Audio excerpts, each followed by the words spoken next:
Hello everyone, I'm Red Dot United's Alec Tok. Thank you for joining us this second time in our rally broadcast. I promised the last time to talk to you about the arts and the gig economy, so I'll just go straight into it, okay? Now,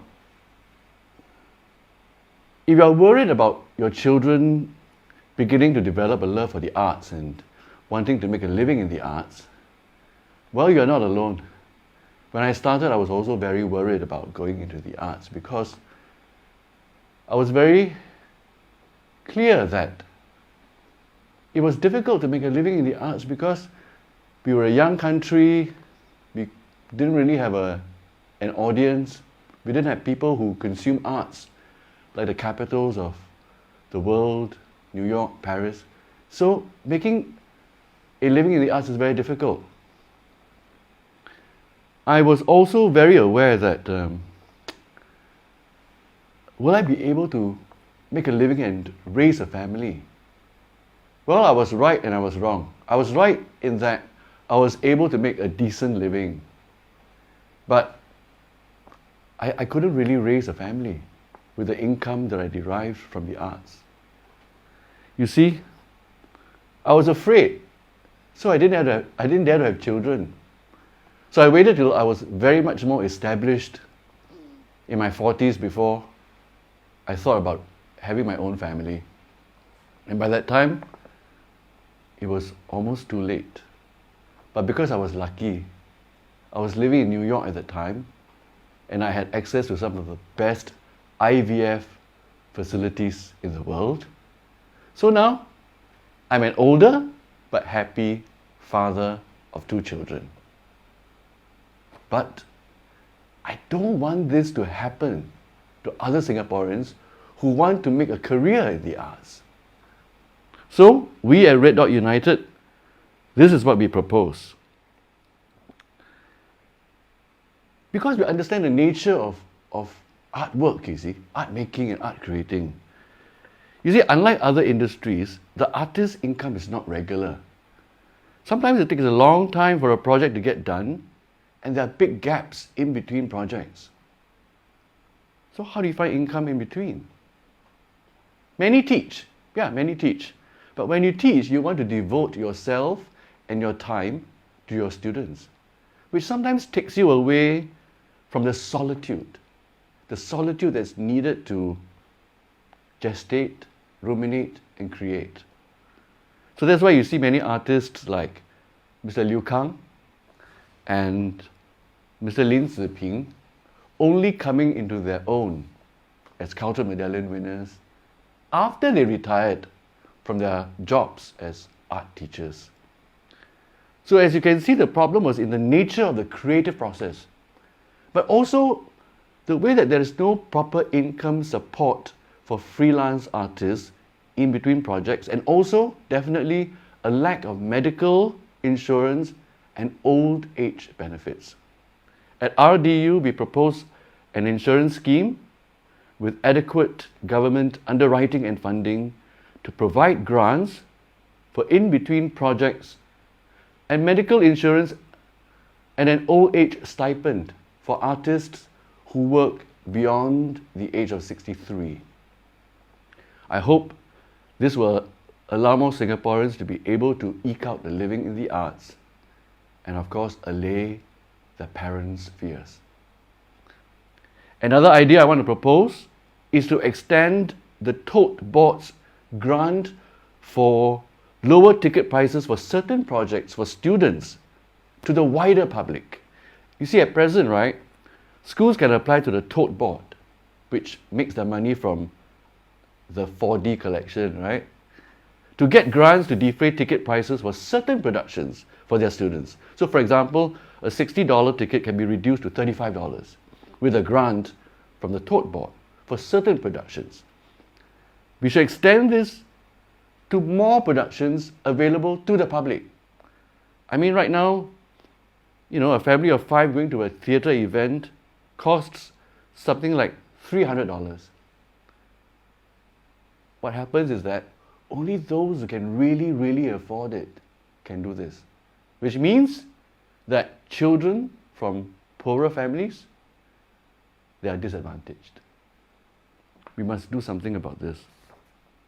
One way to fund this scheme extension, is to take a leaf from Stockholm, Sweden, where 1% of all building projects are allocated for publicly accessible artworks, like sculptures or performance spaces in each building. We can adapt this scheme to include performances and art activities around the vicinity of these buildings. Well, I want to segue from this to address what Mr. Chan Chun Sing has been saying about how we will be losing many jobs in the coming months and how the PAP will be creating 100,000 jobs. Well, we welcome that, because indeed in the next few months and even next couple of years, things will be very difficult. Well, that is why we at Red Dot United think that just creating these 100,000 temporary jobs is not good enough. We need to think about and succeed in creating stable and long-term employment for the next few years. And given that so much is learned on the job, Mr. Chan should consider creating the jobs first, and then let us do OJT, on-the-job training.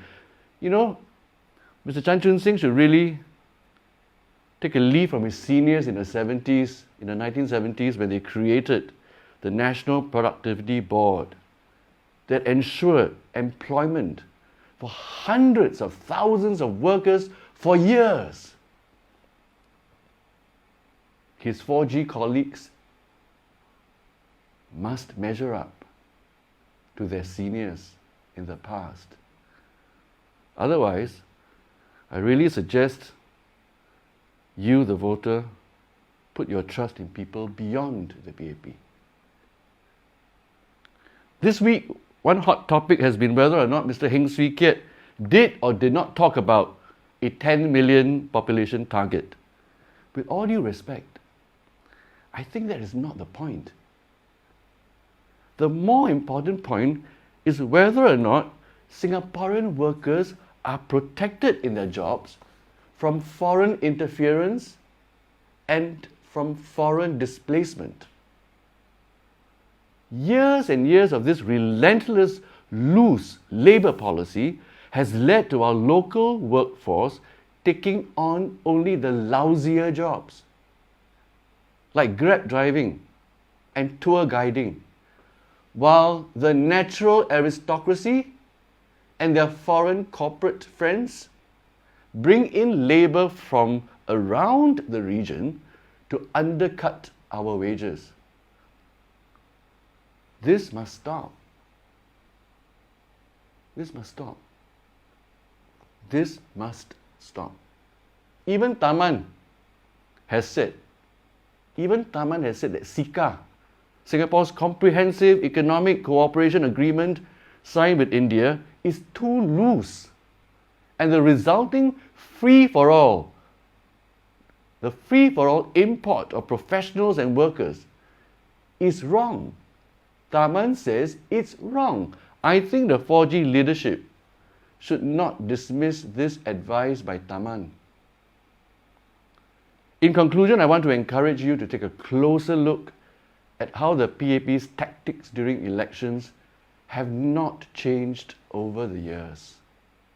Instead of having a proper debate with the opposition, they alarm voters with fear-mongering language about minority incidents and cast aspersions on the integrity of candidates like Paul Tambaya. What they should have done is to debate the issues. Tell us where they went wrong during the COVID-19 response, apologize, and ask for all Singaporeans to unite together to move beyond the pandemic. Singaporeans will do that if you acknowledge your failures and ask to be given a chance again. But no, they pretend that we cannot see that they had made serious mistakes in their handling of the crisis. pretend that we cannot see. Instead, they divide Singaporeans by inciting fears, by resorting to making police reports and issuing POFMA orders. Do you think a government that cannot change its tactics during election can change themselves to do something different in a changing world? You know the answer. No. The vote is yours. Say no to the BAP. Thank you.